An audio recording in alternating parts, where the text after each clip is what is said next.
The radio in the vans, they're a Bluetooth radio as well as a normal radio. Push and hold the power button. Tune your radio as per normal. You have speakers inside the van and outside the van, all hook Bluetooth up so you can play Spotify, etc. And then just push and hold the button and it turns back off again.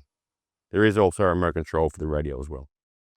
Inside the cupboard, on the inside of the door, you have your electronics setup. We have a freshwater gauge for your front tank and your back tank. We also have a grey water gauge so you can see how much water is in your tanks. We do have a quick snippet of what your batteries are doing at any one time, how much is in them, how much charge they have. We have resettable 12-volt fuses, so if something does trip on 12-volt, just push them back in. That's not a problem. With the switchgear, looks complicated, but very quite simple. Master on-off switch, roof lights inside the van. When you turn that light on, if you've had the lights on inside the van, you have to go back and manually turn them back on again. Shower power, there's a blue light inside the shower that turns on. The right lights, so all the lights on the right-hand side of the van will now come on if they were on previously, or you can manually just turn that off at night time and turn all them off. There is a light on the rear part of the van, handy if you get to site late, backing in the dark, or doing work at the back of the van.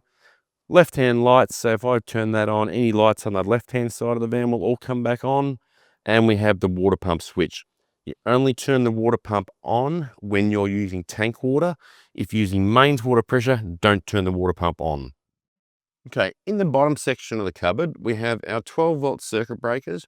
We also have our switch for our roof to go up and down.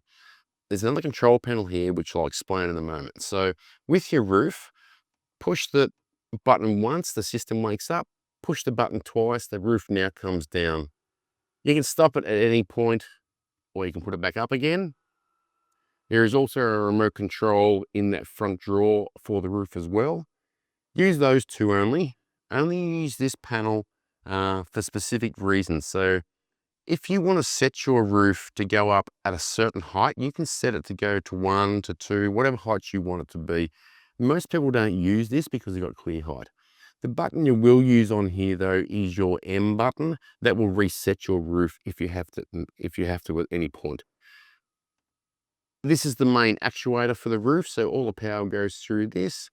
If for any reason you happen to lose power to your van, you can manually put the roof down by undoing these two grey Cat 6 cables. Take them out of their actuator, then you can manually pull the roof down. In the bottom electronics cupboard as well, you'll also see two 12-volt circuit breakers. They supply power to the van, so when you're traveling, they will always be on because you need to have power to your actuator for your roof so the roof can't go up.